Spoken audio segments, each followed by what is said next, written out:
You know what? I would just before I attempt your question or answer your question, I've Yes. listened to everybody they've talked. Margaret, Irate, Kunle, what's his name? Um, Robbie, Robbie. Yeah. and even Robbie. you. Yeah. For me, Even me.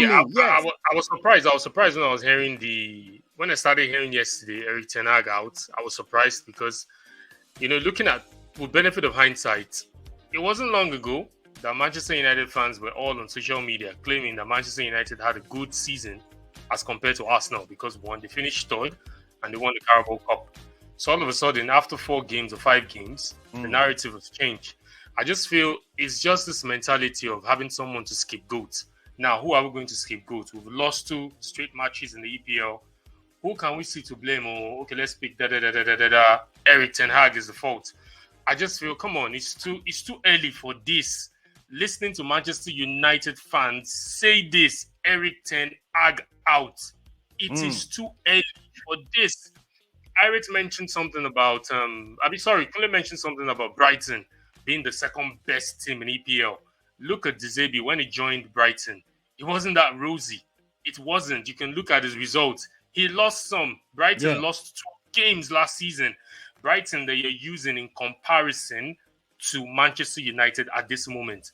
Brighton lost 12 games. I know Manchester United and Brighton are not at par when it comes to big teams in the EPL.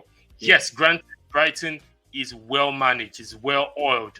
Granted, maybe because Dizabi understands what he wants. And we should not forget, Eric Ten Hag came from Ajax, a small club in a small town, coming into a big club like Manchester United, where the culture is different, where the fans have a lot of say in whatever determines what happens in decision making at Manchester United.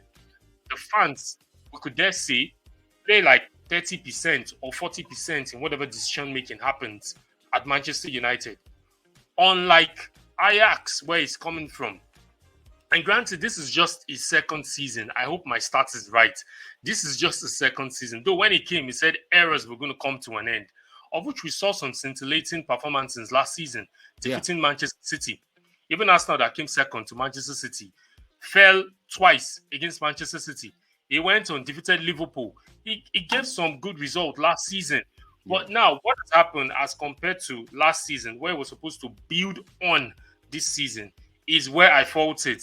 Margaret said he's in charge of buying players. Who told you he's in charge of buying players? And I'm not a Manchester United fan, but I don't think. Sorry, just hold on, Margaret. Hold on. You can report to when I'm done.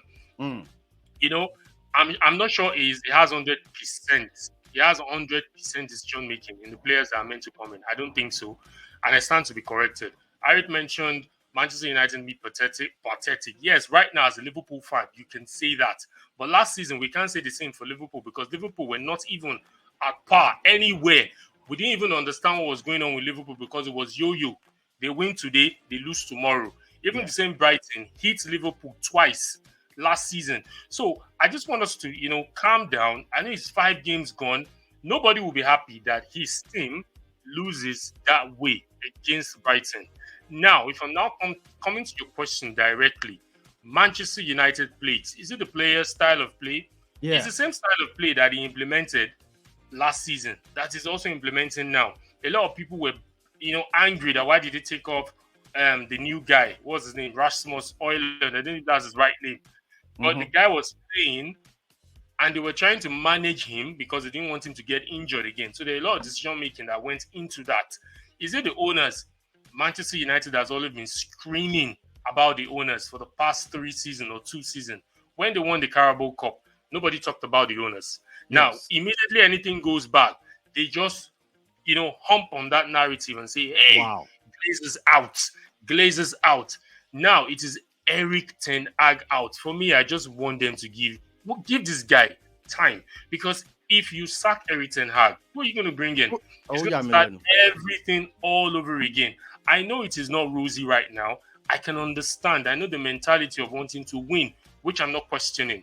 But you should also imagine that what it takes. A lot of issues that happened to this guy. I mentioned it last time on the episode that he should be ready. He should be prepared for the worst. and he needs to really, really get his hands really, really dirty if he has the vision to put Manchester United back on that map. Because all that is happening right now is just all those distractions. A lot of players will go against him because you've ousted one of theirs. Definitely there will be a ripple effect, of which we saw.